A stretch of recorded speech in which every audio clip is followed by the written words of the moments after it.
Sekarang saya mau unggah nih ya, hasil rekaman saya waktu di PIK ya, waktu ikut bersama rombongan Angkatan Laut ya, membongkar pagar di PIK 2. Kenapa?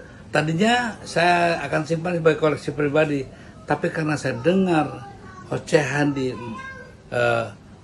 mass media ya, ada di TikTok ya, seorang yang sangat bijak gitu ya. Dia menasihati agar kita itu mensyukuri karena Aguan itu sudah memberikan kontribusi besar ke negara ini. Sedangkan kita ini apa sih?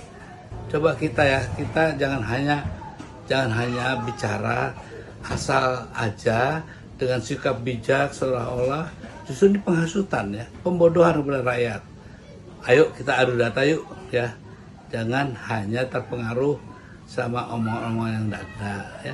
Sama kasusnya juga kan sama kan, seperti kasus OCC ya, yang OCC RP itu ya, dianggap organisasi abal-abal. Nah, sudahlah, ayo kita sekarang dengan tenang kita lihat lagi ya berikutnya nih, sosok yang apa yang kita lihat akan kita saksikan sendiri keluar biasaannya. Nah, kita teruskan. Ini kloter kedua sama para mahasiswa, ada para rakyat juga yang ikut bersama kita yang sedang mau naik semua. Udah, masuk aja. Siap. Nah, kami mulai bergerak ke arah tempat di mana pagar-pagar itu akan dicabut. Luar biasa. Tadi saya terharu rasa butuh masyarakat, dan ini kapal yang kedua ya. Kalau yang pertama itu ada Abraham Samad di sana, ada Anissa Randi, ada Lukas, ada saya Didu. Tapi kami memilih sengaja memakai kapalnya para nelayan ini agar bisa langsung dengan mereka ke arah tempat di mana kegiatan itu akan dilakukan. Dan ini juga tentara Angkatan Laut ini luar biasa. Mudah-mudahan angkatan yang lain akan mengikuti ya. Kita lihat ini sudah mulai ada pembongkaran. Itu kalau saya lihat para tentara kita Israel ya, yang mulai dengan amfibinya sudah bergerak semua dan pencabutan sudah mulai. Jadi para nelayan menyaksikan bahwa partisipasinya para nelayan itu membuktikan bahwa para nelayan tidak setuju ya akan adanya pembangunan liar yang haram ini ya.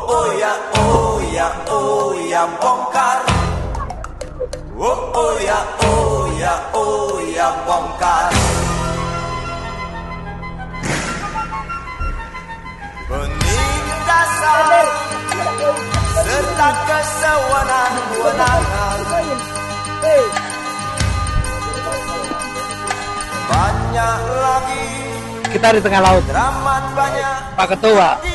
Jadi ketua dari Ormas Pejabat. Artinya nih, Acara Jawara Bela Umat. pengacara Jawara Bela Umat. Saya bersama beliau nih. Saya ingin nanya, Siap. Bapak pasti pernah mengajukan usulan atau penolakan ya. Jangan sampai hal yang seperti ini terjadi. Pernah Pak ya? Karena Lalu siapa Pak yang menjawab itu Pak? sampai saat ini belum ada jawaban yang jelas. Oh gitu. Tapi Bapak tahu nggak ini mau dibuat apa? Sampai saat ini kita tidak tahu. Artinya kita hanya melihat ini kok ada laut yang dipagar. Ya, ada sesuatu yang tidak wajar dengan panjang 30,16 km. Ini luar biasa. Ini ada apa dan bagaimana? Makanya kita minta penjelasan dari mereka. Sampai saat ini tidak ada yang berani untuk menjelaskan secara gamblang. Ini kan pelanggaran hukum ya. Betul ya. Betul. Bapak kan lawyer, ya kan? Ya, ini jelas-jelas laut ini milik negara. Ketika keluar surat dari BPN, ini menjadi tanda tanya siapa pemilik sebetulnya. Ya, Dan sekarang waktu pencabulan nggak ada yang tahu. tidak ada yang tahu ini, tidak ada yang tahu, pura-pura nggak tahu atau bagaimana. Yang jelas yang mempunyai kepentingan di sini siapa mereka? Aguan CS. Oh, Aguan ya. Iya, sudah jelas. Saya katakan kepada mereka, Aguan TS ya dengan antek-anteknya. Oh, gitu Ayolah ya. jangan coba-coba ya memancing kemarahan rakyat Indonesia. Ya ini jelas kita Itu pesan melihatnya. khusus ya Pak ya? Pesan khusus artinya ini jangan sampai bikin negara dalam negara. Ya jelas sekarang Presiden Prabowo mengatakan cabut itu pagar laut. Tapi ada Menteri KKP-nya jangan dibongkar dulu. Nah, artinya ini ada perintah dalam perintah, ada komando dalam komando. Seharusnya seorang menteri mengikuti apa kata presidennya, karena menteri pembantu. Gitu ya. Tiba-tiba dia bilang jangan dulu. Nah ini ada apa ini? Oke Bu Antoni, ini ada apa ya? Masalah pik ini. Ada yang banyak yang ngomong bahwa seolah-olah ini kita mengada-ada, Aguan itu tidak melakukan apa-apa kecuali mau berbuat baik gitu ya. Nah, kemudian juga Pak Jokowi kenapa sih yang sudah begitu baik selalu dicaci maki dan seterusnya. Nah gini deh, saya mau atas nama objektivitas karena dia kan mengatasnamakan objektivitas. Nah sekarang kenapa sebetulnya proyek PIK itu jadi masalah yang harus kita persoalkan secara serius? Menurut Bung Antoni gimana? PSN ditetapkan sejak 2016 hanya oleh peraturan presiden. Hal ini tentu saja melanggar karena peraturan presiden tersebut tanpa dasar hukum, tanpa undang-undang yang mendasari dibolehkannya dibentuk peraturan presiden, melangkahi wewenang dari DPR sebagai lembaga pembuat undang-undang.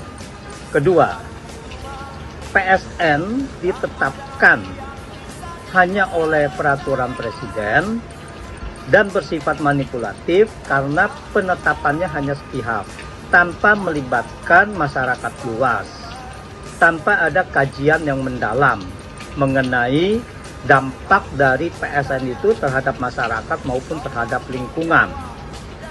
Terus yang ketiga, bahwa PSN ini ditetapkan secara manipulatif karena seharusnya hanya boleh dilaksanakan oleh pemerintah, baik pemerintah pusat, pemerintah daerah, BUMN maupun BUMD.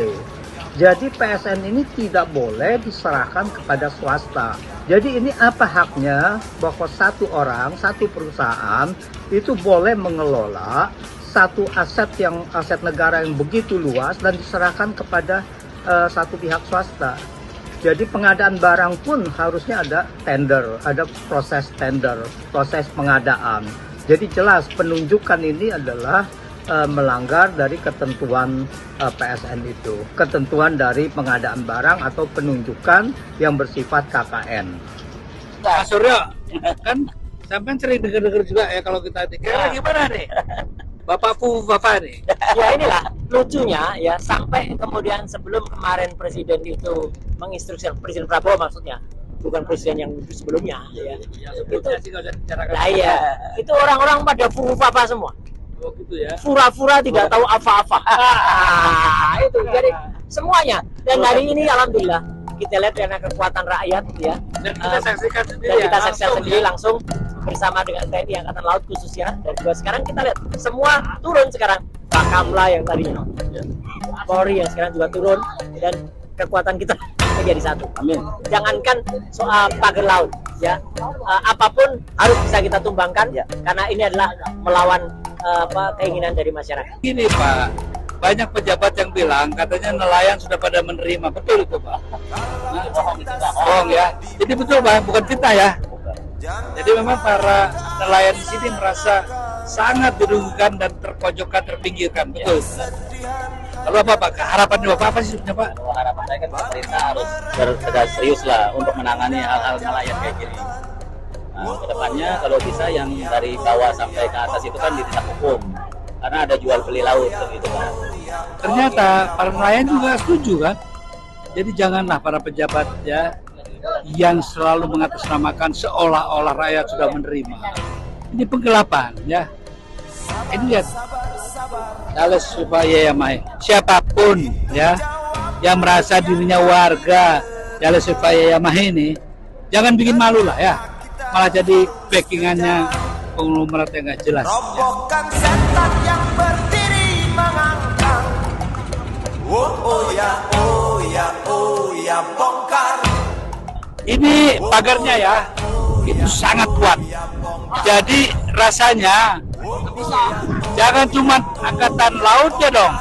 Siapa yang membangun inilah yang sebetulnya harus dibongkar. Dan semua yang dilakukan oleh mereka harus mereka sendiri juga yang membuat dan membersihkan laut ini. Jangan dibebankan kepada negara lagi ya. Ini nggak benar ini ya. Tuh lihat aja, lihat mereka tuh bongkar tuh. Susah. lagi dramat banyak untuk disebutkan. Ternyata itu secara manual. Jadi emang gila ini. Secara manual diikat langsung ditarik ya. Bayangkan 30 km harus dilakukan pencabutan secara manual. Nah, siapa yang mau bertanggung jawab? Siapapun pejabat yang terlibat bertanggung jawab memberikan izin seperti pemasangan seperti yang liar ini harus diadili. Jangan cuma takut sama seorang ataupun kelompok tertentu yang hanya mengandalkan kekuatan uang. Ini marwah negara kita dipertaruhkan. Ini negara Republik adalah negara yang tidak dibuat hanya untuk mereka. Tolonglah, ini luar biasa, luar biasa. Seyogianya saya minta Mas Prabowo adakan waktu dah datang ke sini lihat sendiri ya. Ya, itu yang sangat menyedihkan. Saya sangat sedih.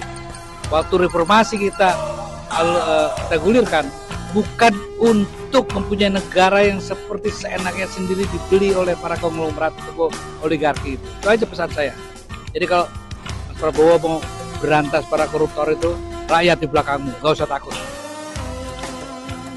Nah teman-teman, sebelum saya tutup, kita dengarkan apa sih tanggapan mantan Ketua KPK Abraham Samad ya, dengan apa yang terjadi. Apakah ini memang suatu hal yang pantas diangkat sebagai kasus hukum di negara yang berdasarkan hukum bukan kekuasaan? Kita dengarkan ya. Sebenarnya apa yang terjadi di PIK ini bukan hanya sekedar pemagaran laut atau pengkaplingan laut. Jadi kita tidak boleh berhenti pada pembongkaran pagar laut yang terjadi di Laut Banten ini. Tapi aparat penegak hukum harus segera melakukan pengusutan karena di dalam kasus PIK 2 ini sebenarnya ada tindak pidana umum dan kemudian ada juga tindak pidana korupsi, dan selain itu juga terjadi tindak pidana pencucian uang. Jadi ketiga tindak pidana, yaitu tindak pidana umum, tindak pidana korupsi, dan tindak pidana pencucian uang harus segera ditindaklanjuti dan segera diusut oleh aparat penegak hukum. Nah tadi itu kita dengarkan sudah pendapat dari seorang mantan Ketua KPK. Untuk penilaian saya serahkan kepada Anda semua. Merdeka.